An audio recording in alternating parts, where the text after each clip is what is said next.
Entonces vamos a continuar una partecita que quedó de la unidad 2 de gestión y reducción de riesgos de desastres hídricos.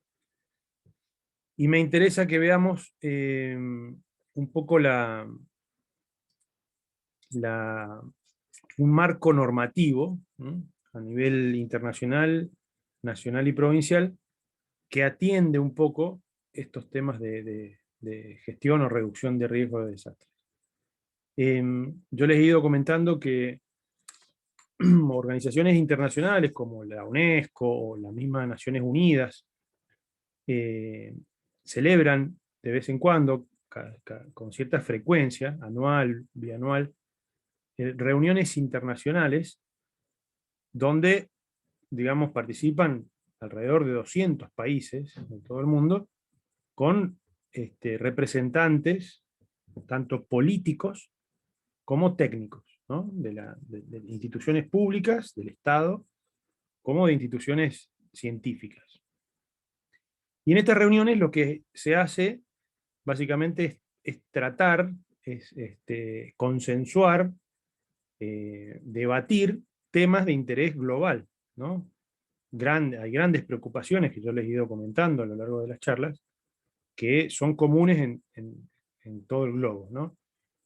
Entonces, una de estas reuniones datan desde hace muchos años. Yo siempre le hice mención a la Convención de Mar del Plata del año 77, que marcó un hito, un antes y un después, respecto a pensar en el ambiente. Antes no se pensaba en el ambiente, ¿no? La Convención de Río de Janeiro en el año 1992 también marcó un gran cambio en el accionar de las políticas públicas de los estados, porque incorporó un concepto fuerte ambiental. Y así han ido avanzando, el conocimiento también ha ido avanzando, sobre todo en la forma sistémica de abordar estos problemas, ¿no? No es un problema unidisciplinar, ¿no?, sino que es un compendio de disciplinas que deben integrarse junto con la participación ciudadana para poder abordar estos problemas y llegar a una buena gestión, a un buen puerto. Entonces, dentro de lo que es la gestión de riesgos, existió, está vigente en este momento el marco de Sendai, denominado así por la ciudad japonesa donde se celebró esta convención internacional en el año 2015, que tenía como objeto, con una meta a 15 años, ¿no?, del 2015 al 2030, reducir sustancialmente el riesgo de desastre y las pérdidas de vidas humanas. Eh, Esto viene con un par de antecedentes, este marco de Sendai. El anterior es el protocolo o el marco de acción de Hyogo, que tuvo lugar entre los años 2005 y 2015, cuyo objetivo principal era aumentar la resiliencia de las naciones y las comunidades frente a estos desastres. Y previo a eso, en la década de los 90, eh, las Naciones Unidas decretan un marco internacional, denominado el Decenio Internacional para la Reducción de los Desastres Naturales, que arrancó en el 89, en 1990. En cada una de estas reuniones, firmadas por los países que están de acuerdo, digamos, durante varios días, se celebran muchos talleres, se ponen de acuerdo en cumplir ciertas metas, ¿no? Definir los objetivos que van a perseguir en común y comprometerse a cumplirlos, ¿no? Es un compromiso internacional. En términos jurídicos, un compromiso internacional, un acuerdo internacional, es tan importante como la Constitución misma. Son acuerdos supraconstitucionales, ¿sí?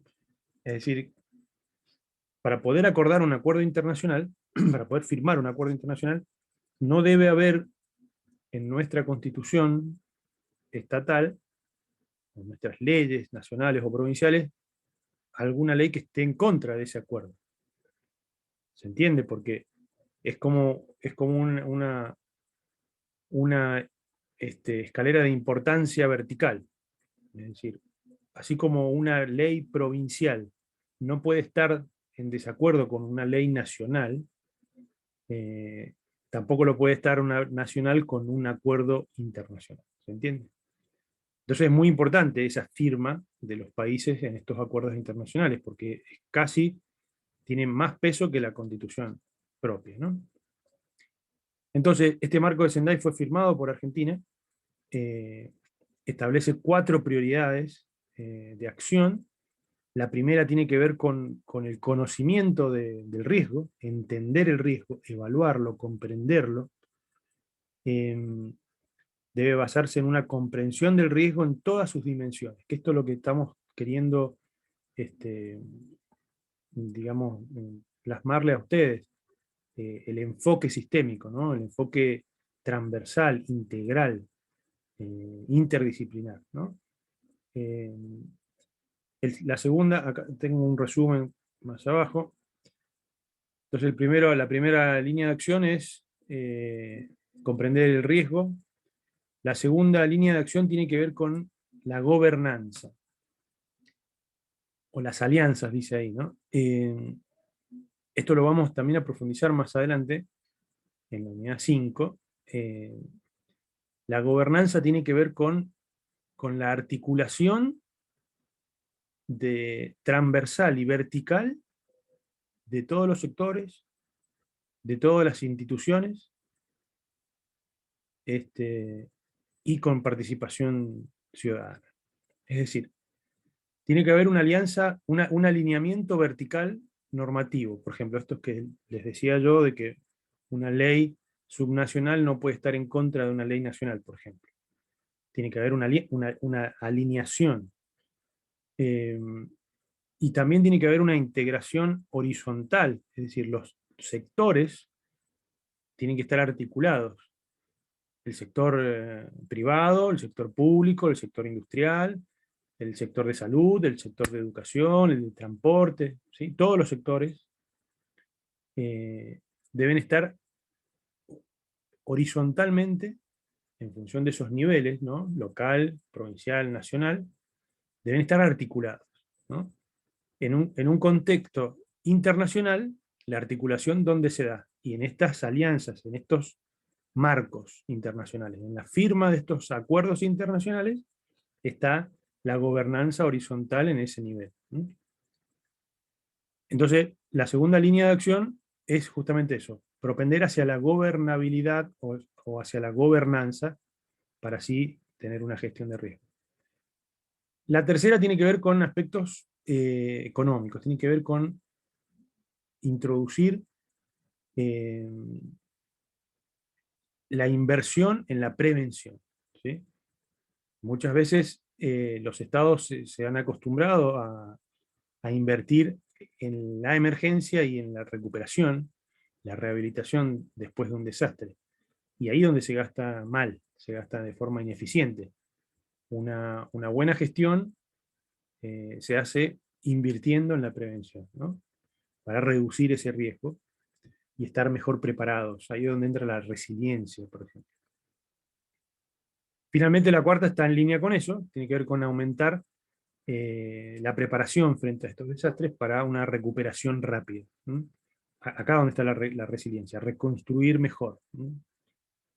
Y tiene 7 metas globales tendientes en primera instancia a reducir la cantidad de muertes, eh, luego a reducir la cantidad de población afectada, a reducir los daños económicos y a reducir los daños en infraestructura crítica.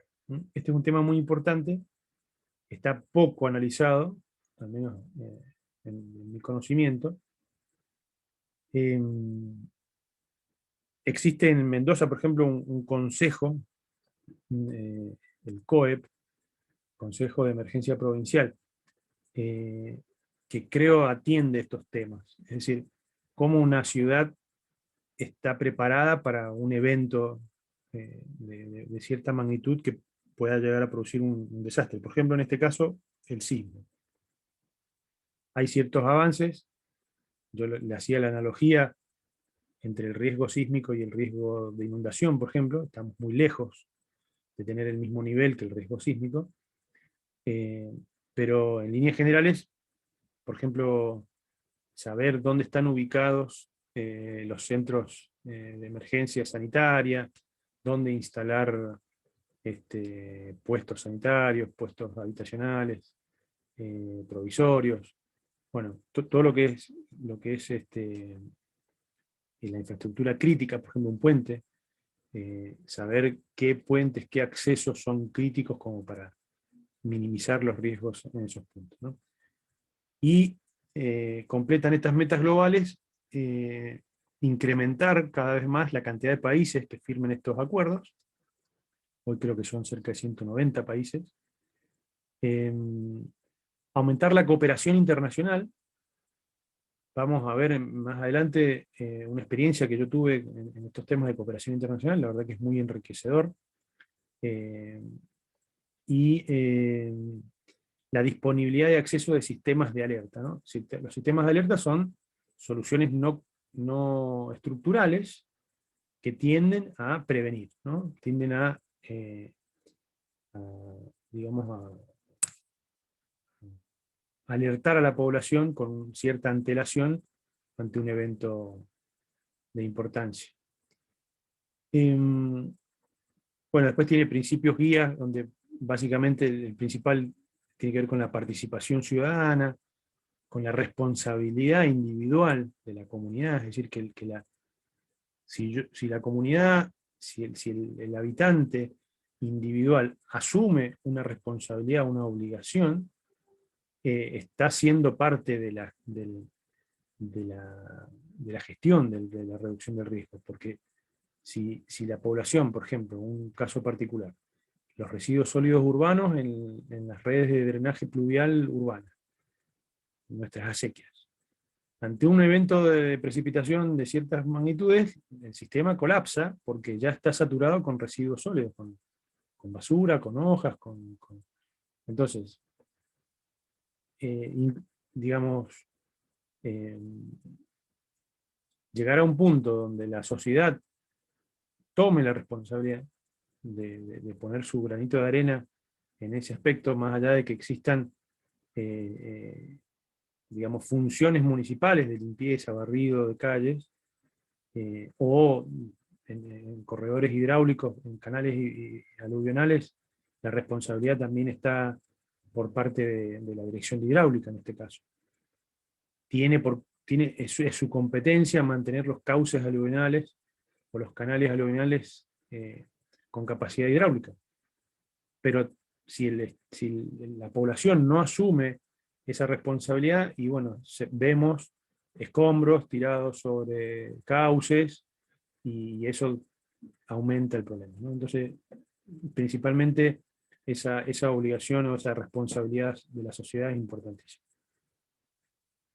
Otro marco internacional muy importante son los Objetivos de Desarrollo Sostenible. Esto también tuvo un predecesor, que eran los Objetivos del Milenio, también coordinado por las Naciones Unidas, también casi 200 países firmando este acuerdo, con un horizonte también a 15 años, al 2030 en este caso. Este arrancó en el 2015, y el antecesor, los objetivos del milenio, eran menos cantidad de objetivos, estaban más resumidos, y no había ninguno que explicitara el agua, el recurso hídrico. Si bien está internamente en alguno de estos, ya lo vamos a ver, no estaba explícito, digamos, con un objetivo aparte. En este caso tenemos el ODS 6, que hace alusión al agua potable y al saneamiento para poder reducir la cantidad de gente sin agua potable en el mundo, la cantidad de gente sin saneamiento. Estos ODS son mucho más criteriosos que los anteriores, son más de un centenar de metas y objetivos. Por ejemplo, un objetivo es aumentar en un determinado porcentaje la cantidad de población con acceso al agua segura, por ejemplo, al 2015 y al 2030. Entonces, para poder cumplir estos objetivos, los países hacen, digamos, ordenan o alinean sus políticas públicas para poder invertir en infraestructura o en soluciones no estructurales para justamente llegar a esos objetivos, ¿no? Argentina cumple en informar el avance de estos objetivos, y es una política nacional que baja hasta las políticas provinciales y a las políticas municipales. Por ejemplo, nosotros tenemos un plan de ordenamiento territorial en Mendoza, pocas provincias lo tienen, a través de una ley, lo vamos a ver enseguida, y esa ley está relacionada con la política nacional. Entonces, si es predecesora, como pasó acá en Mendoza, que fue el año 2009, los planes de ordenamiento municipales, por ejemplo, un orden inferior, son posteriores al 2015, entonces ya están con este lineamiento de los ODS. Todos los planes municipales que están presentados siguiendo el plan provincial están alineados con estos objetivos, es decir, cómo los municipios se ordenan, planifican para poder cumplir con su parte, digamos, ¿no? Para que eso sea informado a la provincia, y la provincia informe a la nación, y nación informe a las Naciones Unidas. ¿Se entiende? Entonces, esta alineación vertical, digamos, garantiza que realmente se cumplan estos objetivos. El primero, el ODS más importante, la erradicación de la pobreza. El segundo, la lucha contra el hambre, ¿no? El ODS 3 relacionado con la salud, la educación de calidad, igualdad de género.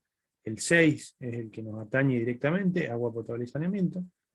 El 7, energías renovables, tiene algo de hidroelectricidad, así que ahí, aprovechamientos hidroeléctricos, ahí entra el agua. El 8, empleo digno y crecimiento económico. El 9, innovación e infraestructuras. El 10, reducción de la desigualdad. El 11, ciudades inteligentes y sustentables. Acá entra también el recurso hídrico en lo que tiene que ver con el drenaje urbano, por ejemplo. Consumo responsable, también entra la eficiencia hídrica acá. Lucha contra el cambio climático, acá los eventos hidrometeorológicos extremos toman importancia, así que el agua está también acá. Flora y fauna acuáticas, está el agua, obviamente. Flora y fauna terrestres, paz y justicia, y el final, el último, el ODS 17, es la alianza, ¿no? La cooperación internacional. A nivel provincial, a nivel nacional, podemos mencionar que desde el año 2016 se crea, a través de la ley 27287, el Sistema Nacional para la Gestión Integral de Riesgo y la Protección Civil, cuyo acrónimo es el SINAGIR. Es un gran avance, muy en línea con el marco de Sendai. Fíjense que es del año 2016, y el marco de Sendai viene del 2015, esto ya venía desarrollándose en el otro marco de Hyogo. Es muy importante porque esto marca, digamos, un inicio, se crea un sistema para la gestión del riesgo, en general, el riesgo en cualquier, digamos,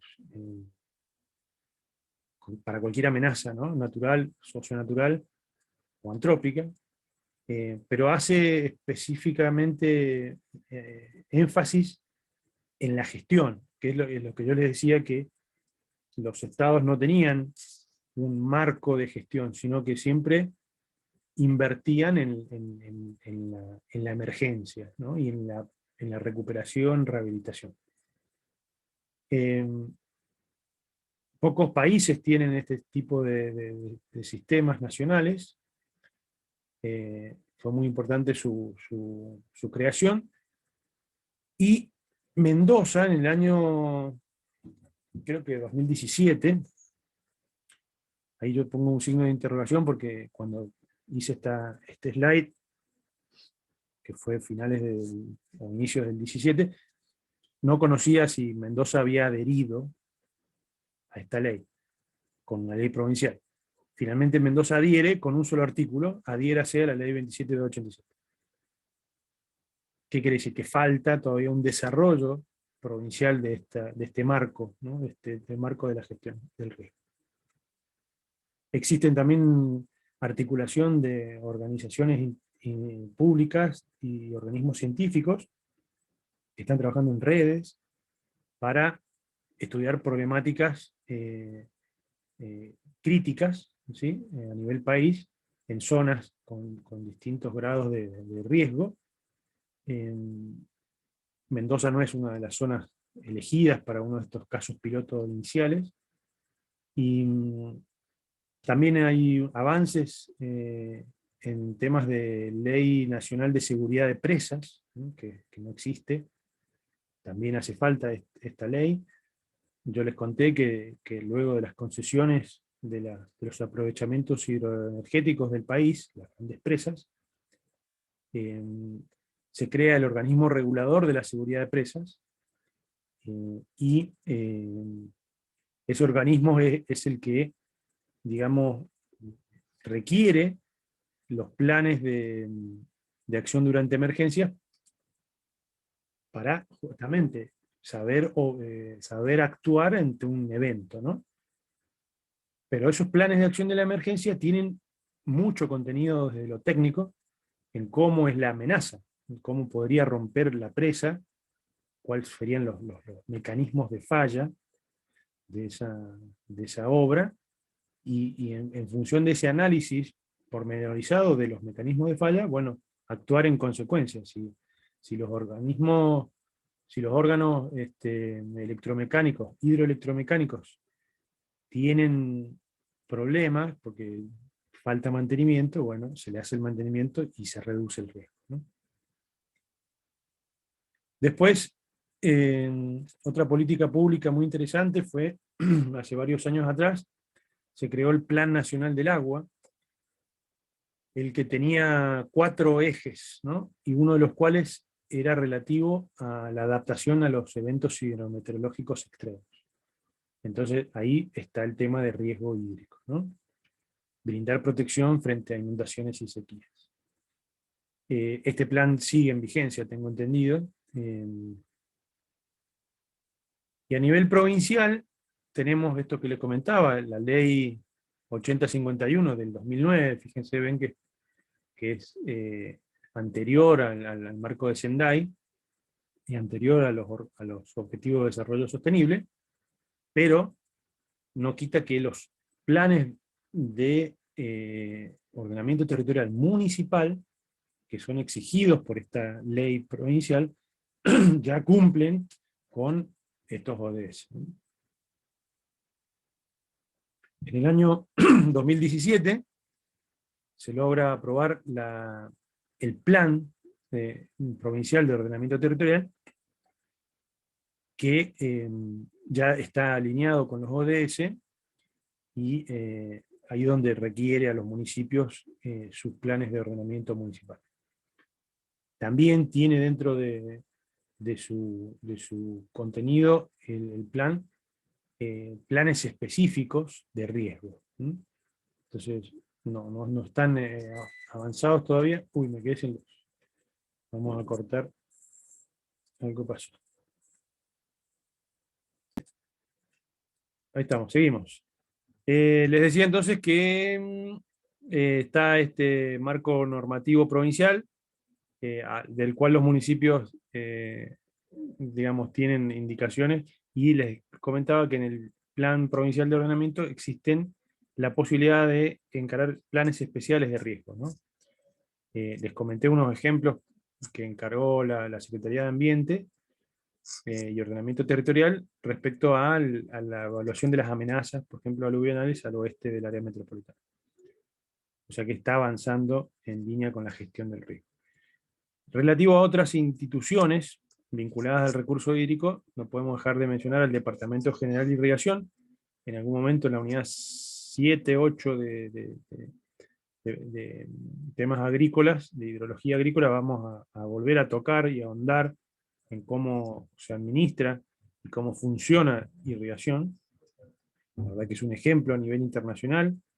Tenemos una ley de aguas previa a la Constitución del año 1884, pionera también en la región, y en estos temas de riego, más que nada, irrigación, o esta institución, ha avanzado con el correr de los tiempos en sus normas, ¿no? Y dentro de irrigación se establecen resoluciones, ¿sí?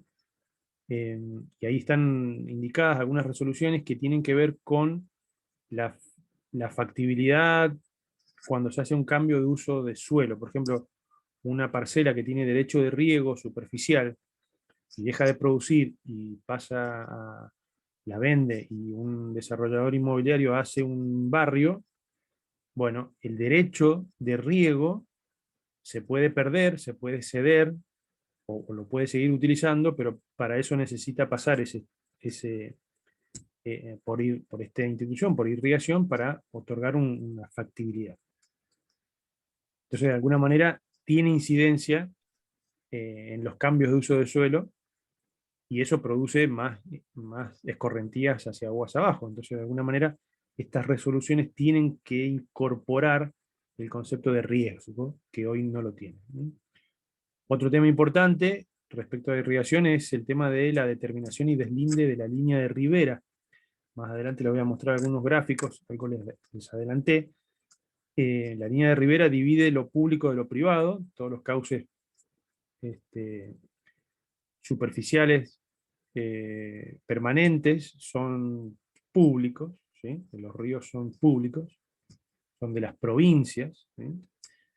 Gracias al cambio constitucional del año 1994, el artículo 121 de la Constitución Nacional establece que los recursos son provinciales, los recursos naturales, entre ellos el agua, son provinciales. Entonces, saber dónde empieza el cauce y dónde termina es un tema complejo, digamos. No es sencillo decir hasta acá es cauce o hasta acá empieza el cauce, ¿no? Y esa responsabilidad la tiene tanto irrigación como otra institución que se llama la Dirección de Hidráulica, a nivel provincial, que también tiene injerencia, y específicamente en los cauces secos, en los torrentes, en los cauces aluvionales, y también podría intervenir en la determinación de las zonas de inundación, las zonas de riesgo, ¿no? Y estas dos instituciones tienen solapes, digamos, superposiciones o huecos normativos o administrativos, de los cuales se aprovechan, digamos, los privados, ¿no? Entonces también eso hay que mejorarlo, ¿no? Entonces, para resumir y cerrar esta parte, hemos visto la problemática del crecimiento poblacional, el requerimiento de infraestructura, los cambios de uso del suelo, la impermeabilización por la urbanización, y la misma infraestructura hídrica, que hace aumentar la amenaza en algunos casos, junto con el cambio climático, engloban un paquete de problemas de cierta importancia que hacen que los estados, las naciones, las provincias, se aboquen cada vez más a la gestión, ¿no? Hemos visto avances normativos, definiciones técnicas al principio, y hemos puesto en evidencia la necesidad de estudiar en forma integrada, en forma sistémica, el concepto de la seguridad hídrica, ¿no? Como un indicador de la gestión de riesgos de desastre, e incorporarlo en la gestión integrada de recursos hídricos, al igual que el extremo de escasez y sequía, que es lo más común de escuchar o de ver avances. También marcar que les dije que estudiar el riesgo con un enfoque económico es difícil, es complejo, pero me parece que sirve a los efectos de el que toma la decisión, digamos. Presentar el riesgo en unidades económicas digamos, es un instrumento de decisión, ¿no? Un apoyo a la decisión. Bien, vamos a hacer un corte